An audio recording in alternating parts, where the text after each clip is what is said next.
بسم اللہ الرحمن الرحیم۔ السلام علیکم ڈیئر اسٹوڈنٹس، میں امید کرتی ہوں آپ سب لوگ اللہ تعالیٰ کے فضل و کرم سے بالکل ٹھیک ہوں گے۔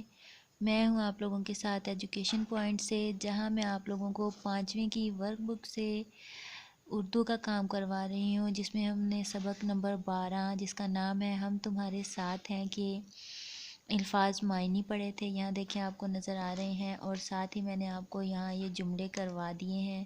ان جملوں کے ساتھ ساتھ میں نے آپ لوگوں کو یہاں یہ سوال جواب بھی کروا دیے ہیں۔ آج ہم انشاءاللہ اسی چیپٹر کے اگلا کام کریں گے۔ نیکسٹ پیج پہ ہمارے پاس کام ہے، آج ہم وہ کریں گے۔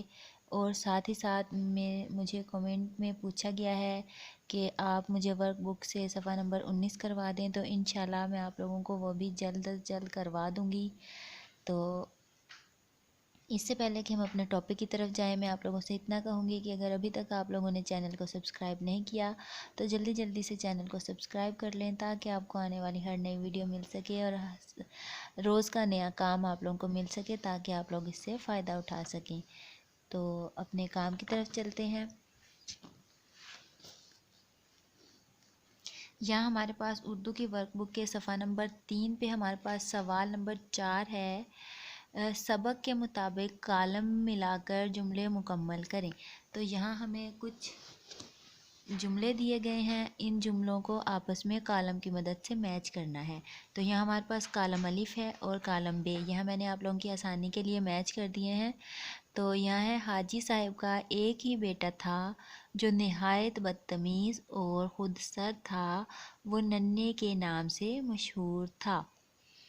حاجی صاحب اور اماں بھی روزانہ فجر کی نماز کے بعد اپنے گھر کے باہر بنے ہوئے چبوترے پر بیٹھا کرتے تھے۔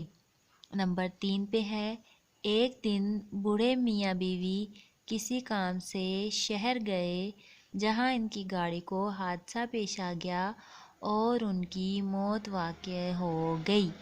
نمبر 4 پہ ہے، شیر خان الیکٹریشین تھا، اس نے پورے گھر کا بجلی کا کام اپنے ذمے لے لیا۔ آخری ہے، گاؤں والوں نے کسی طرح آگ پر قابو تو پا لیا، لیکن اس وقت تک مکان زمین بوس ہو چکا تھا۔ تو یہ تھے ہمارے کالم، جنہیں میں نے آپ لوگوں کی آسانی کے لیے پہلے ہی میچ کر دیا تھا۔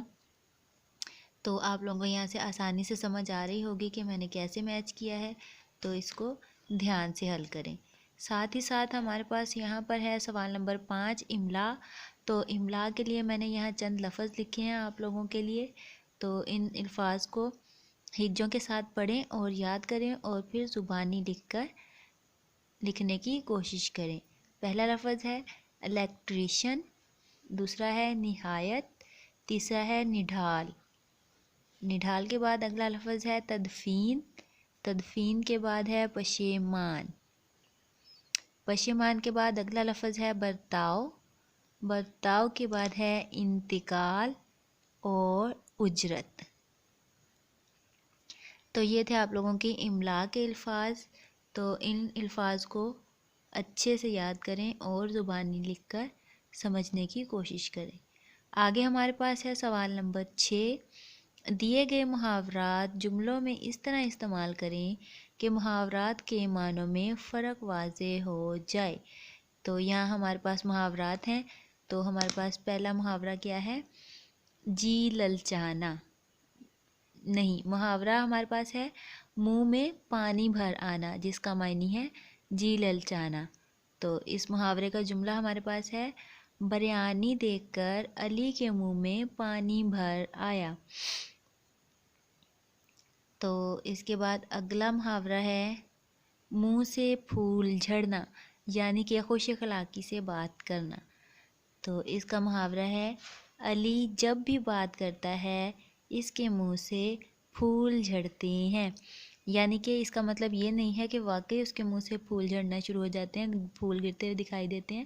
اس کا مطلب ہے کہ وہ جب بھی کسی سے بات کرتا ہے خوش اخلاقی سے بات کرتا ہے، تعلیم تہذیب کے ساتھ بات کرتا ہے، تاکہ سب لوگوں کو یہ علم ہو سکے کہ وہ ایک اچھا پڑھا لکھا اور تمیزدار شہری ہے۔ تو یہ تھا ہمارا آج کا کام، ہماری آج کی ویڈیو۔ بالکل ہی آج میں نے آپ لوگوں کے لیے شارٹ سی ویڈیو بنائی ہے تاکہ آپ لوگوں کو سارا کام آسانی سے سمجھ آ جائے۔ کل انشاءاللہ میں آپ لوگوں کے لیے کوشش کروں گی کہ جو آپ لوگوں نے میرے سے کمنٹ میں کام پوچھا ہے میں آپ لوگوں کو وہ کروا سکوں۔ تب تک کے لیے آپ ویڈیو کو لائک کریں، شیئر کریں اور ویڈیو کو اینڈ تک لازمی دیکھیں۔ کل انشاءاللہ ایک نئے ٹاپک کے ساتھ آپ سے دوبارہ ملاقات ہوگی۔ تب تک کے لیے اپنا خیال رکھیں، اپنے ماں باپ کا کہنا مانیں۔ اللہ حافظ۔